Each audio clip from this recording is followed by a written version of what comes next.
Selamat pagi, salam sejahtera untuk kita semua. Ini adalah pertemuan kita dalam sejarah peminatan kelas 10 IIS. Pada minggu yang lalu kita sudah membicarakan tentang ruang lingkup sejarah, ya, ruang lingkup sejarah, dan berhenti sampai pembelajaran kita waktu itu fungsi manusia dalam ruang dan waktu. Sekarang kita lanjutkan lagi. Ada yang dikatakan dengan prinsip kausalitas. Prinsip kausalitas itu sangat penting. Tapi sebelum kita mulai belajar, mari kita berdoa menurut agama dan kepercayaan kita masing-masing. Yang muslim mengikuti ibu. Bismillahirrahmanirrahim. Oke, sekarang kita lanjutkan. Nanti tetap dipakai modul dan PowerPoint ibu yang kemarin, karena ini adalah lanjutan masih pembelajaran bab 1. Prinsip kausalitas di dalam pembelajaran sejarah sangat-sangatlah penting, karena memang setiap peristiwa sejarah ada sebab, ada akibat, ya. Kalau tidak ada latar belakang atau sebab kejadian, dia tidak bisa dikatakan sejarah, ya.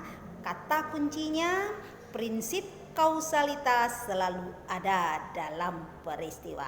Ada sebab atau latar belakang kejadian dari peristiwa dan apa akibatnya, ya. Lalu kita masuk yang berikutnya, yaitu ruang lingkup sejarah menurut Nugroho Noto Susanto. Ruang lingkup sejarah itu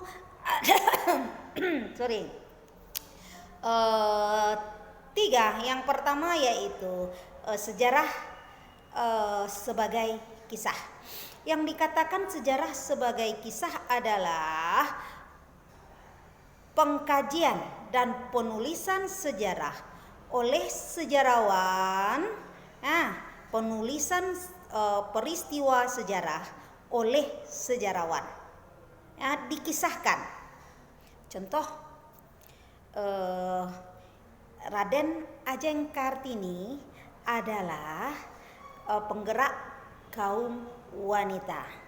Dalam bukunya yang dikenal dengan istilah Habis Gelap Terbitlah Terang, di mana beliau mampu mengangkat harkat dan martabat perempuan-perempuan Jawa khususnya, ya. Itu tidak berlaku di Sumatera Barat, karena di Sumatera Barat tanpa adanya pemicu itu, perempuan di Sumatera Barat tetap motor penggerak dari sebuah keluarga. Karena perempuan Minang, kalau dia baik dalam memanage keluarganya, maka akan keluar generasi-generasi yang lebih baik. Next, kita lanjut. Yang kedua adalah sejarah sebagai ilmu. Yang dikatakan sejarah sebagai ilmu ini adalah peristiwa sejarah ditulis oleh sejarawan berdasarkan kriteria keilmuan. Apa saja itu kriteria keilmuan? Yang pertama, ada teorinya yang mengatakan bahwa peristiwa itu ada. 2, ada objek apa yang akan dikaji. Ya, misalnya kita mengkaji komunis di Indonesia tahun 49, atau kita mengkaji tentang PDRI di Sumatera Barat.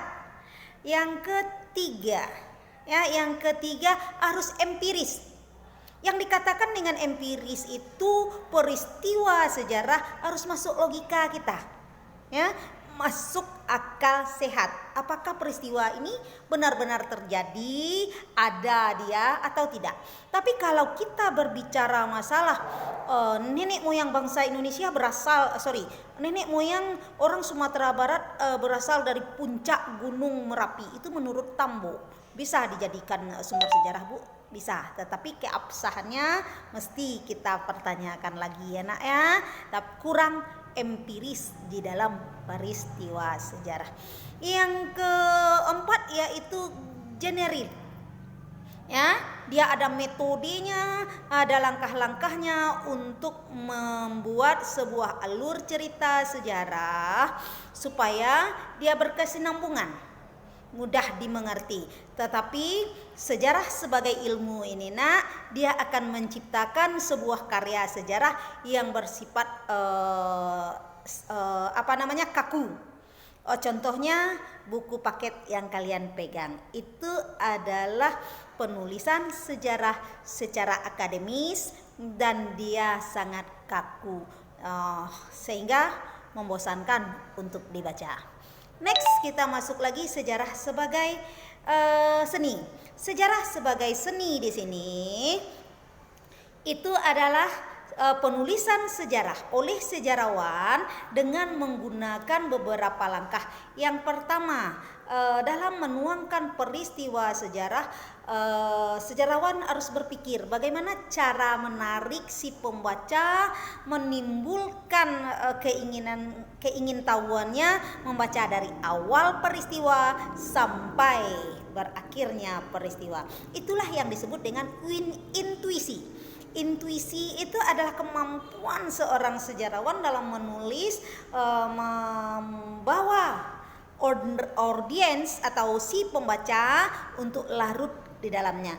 Kalau seandainya ceritanya sedih, maka otomatis yang membaca juga sedih, seolah-olah dia berada di dalam peristiwa tersebut. Nah, yang keduanya, sejarawan harus mempunyai ide. Bagaimana ide itu? Dan imajinasi agar nanti cerita ini berkesinambungan, enak untuk dibaca, seolah tidak terputus dia walaupun ada fakta-fakta sejarah yang kurang kuat. Yang seterusnya, dalam penulisan sejarah sebagai seni harus ada gaya bahasa. Kemampuan seorang sejarawan atau penulis peristiwa sejarah untuk memasukkan bahasa yang enak, yang mudah dimengerti dan mudah dipahami oleh si pembaca.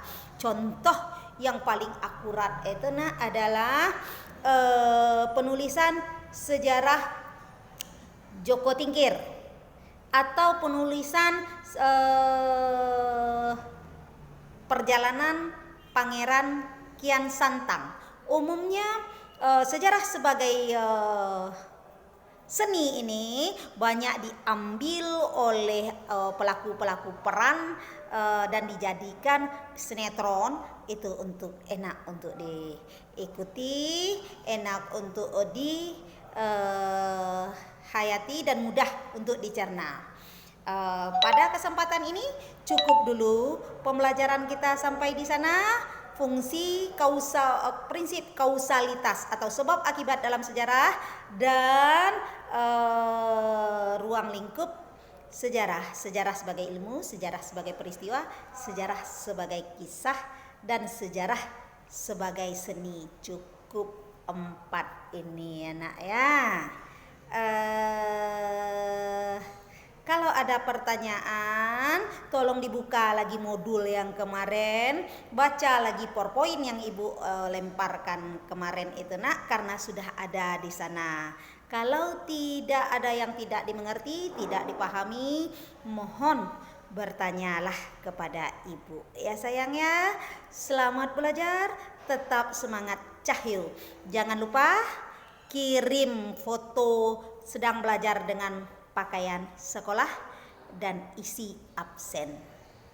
I love you. Tetap semangat.